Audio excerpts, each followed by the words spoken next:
بسم اللہ الرحمن الرحیم۔ میں اپنے قائد جناب میاں محمد نواز شریف صاحب کو لندن سے، پریزیڈنٹ محترم زرداری صاحب کو کراچی سے، مولانا فضل الرحمان صاحب قائد جمعیت علماء اسلام جناب سردار مینگل صاحب کو دبئی سے، اور درجہ بدرجہ تمام زعماء کو اور قائدین کو جو یہاں پر تشریف لائے ہیں اور جنہوں نے ہمیں زوم سے جوائن کیا ہے، میں اپنی طرف سے اور تمام ساتھیوں کی طرف سے آپ سب کو دل کی گہرائیوں سے خوش آمدید کہتا ہوں، اور آپ کا شکریہ ادا کرتا ہوں کہ شہر رمضان کے باوجود آپ نے اپنی مصروفیات سے وقت نکالا اور آج کی اس میٹنگ کے لیے آپ نے شرکت کرنا مناسب جانا۔ مجھے امید ہے کہ جناب صدر آصف زرداری صاحب اب روح بصحت ہیں انشاءاللہ، اور جناب مینگل صاحب کی اہلیہ کے لیے ہم سب ان کی صحت کے لیے دعا گو ہیں۔ اب میں آج کے موضوع کی طرف آتا ہوں۔ ہماری پچھلے ہفتے کو ایک بڑی جامع نشست ہوئی تھی کولیشن پارٹنرز کی، ساتھیوں کی، زعماء کی، وکلاء کے ساتھ، اور اس کے بعد پھر ہماری کابینہ کی 2 میٹنگز ہوئی ہیں، اور اس کے ساتھ ساتھ پارلیمان میں نیشنل اسمبلی اور سینٹ میں بھی اجلاس ہوئے، اور نیشنل اسمبلی میں اسپیکرز نے، ہماری کولیشن پارٹیز کے اسپیکر نے بڑی شاندار گفتگو کی اور ہر پہلو کو اجاگر کیا، اور سپریم کورٹ میں جس طریقے سے اس کیس کی پروسیڈنگز ہوئیں وہ ہم سب کے سامنے ہیں، اور کس طرح 4-3 کے فیصلے کو اگنور کیا گیا، اور کس طرح جو ججز جنہوں نے ریکیوز کیا تھا وہ دوبارہ بینچ میں بیٹھ گئے، اور کس طرح 3 ممبر بینچ جس کو جسٹس قاضی فائز عیسیٰ ہیڈ کر رہے تھے، ان کے فیصلے کو پہلے ایک سرکولر کے ذریعے کہا گیا کہ یہ کوئی انتظامی نوعیت کے ایک حکم سے اس کو ختم کیا گیا، پھر کل ایک 6 رکنی بینچ بیٹھا۔ یہ ساری باتیں لاء منسٹر نے بڑے احسن طریقے سے کابینہ میں بھی اور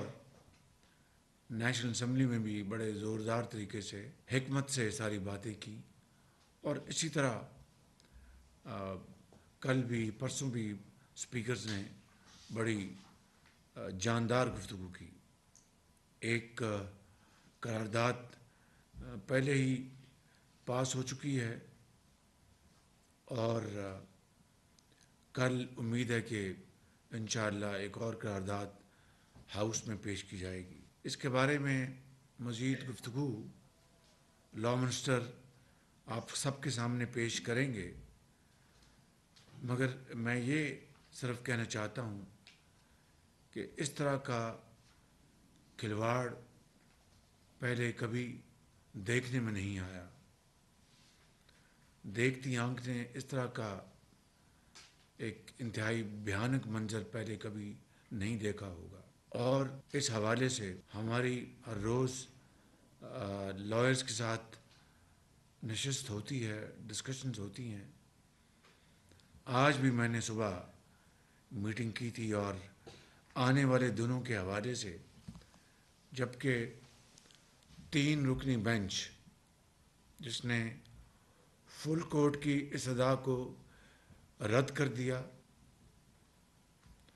جس نے 4-3 کے فیصلے کے بارے میں کوئی بات نہ کی، اور جس نے جو ججز ریکیوز کر چکے تھے ان کے بارے میں بھی کوئی بات نہ کی، اور سیاسی پارٹیز کو باوجود اس بات کے کہ ایک سے زیادہ مرتبہ استدعا کی گئی کہ ان کو پارٹی بنایا جائے، ان کی اس درخواست کو ریجیکٹ کر دیا گیا۔ یہ وہ سارے حالات ہیں اور واقعات ہیں جو آپ کے سامنے آ چکے ہیں،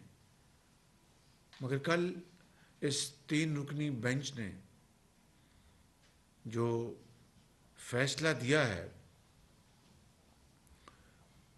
اس کے مطابق 10 تاریخ کو حکومت پاکستان نے الیکشن کے حوالے سے فنڈز مہیا کرنے ہیں، اور الیکشن کمیشن آف پاکستان نے 11 تاریخ کو سپریم کورٹ میں رپورٹ پیش کرنی ہے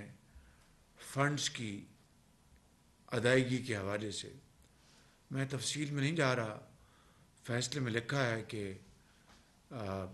پوری کی پوری رقم یا ان پارٹس، وہ ایک علیحدہ بحث ہے، وہ ہم اس کے اوپر لیگل جو ایکسپرٹس ہیں وہ بات اس میں کر رہے ہیں۔ دوسری بات جو اس 3 رکنی بینچ نے کی ہے وہ یہ ہے کہ 17 اپریل تک جو پنجاب کو سیکیورٹی مہیا کرنی ہے پولیس کے حوالے سے الیکشنز کے دن، اور جو عملہ ہے ان کی سیکیورٹی جو بھی ہے، اور وفاق نے جو فوج اور رینجرز مہیا کرنی ہے، اس حوالے سے 17 اپریل تک حتمی رپورٹ وہ پیش کی جائے گی بذریعہ چیف الیکشن کمشنر۔ اور کے پی کے حوالے سے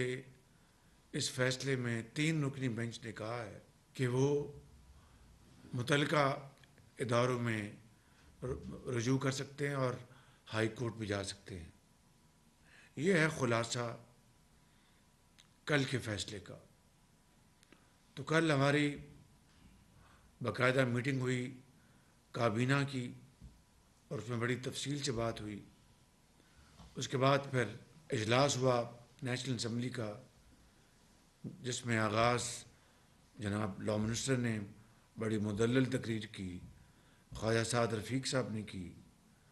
مولانا اسد صاحب نے کی، شہری رحمان صاحبہ نے، ان چاروں سپیکرز نے بہت عمدہ باتیں کی۔ آج پھر اجلاس ہے، آج بھی ہم نے سپیکرز وہاں پر گفتگو کریں گے، کل بھی اجلاس ہوگا۔ تو یہ ہے وہ صورتحال جس کی بنا پر آپ کو آج پھر ہم نے زحمت دی ہے، تمام قائدین کو اور زعماء کو، تاکہ مشاورت کے بعد ایک جو اجتماعی سوچ ہے اس کی عکاسی کرتے ہوئے ہم ٹھوس فیصلے کریں، تاکہ پوری قوم کو علم ہو کہ یہ جو آئین اور قانون کے ساتھ سنگین مذاق کیا جا رہا ہے اور قوم کی قسمت کا فیصلہ ہونے جا رہا ہے، اس بارے میں حکومتی جو کولیشن ہے اس کی آج ایک ٹھوس شکل سامنے آنی چاہیے۔ اس لیے آپ کو آج سب کو میں نے پھر زحمت دی ہے، میں بہت ایک مرتبہ آپ کا شکر گزار ہوں۔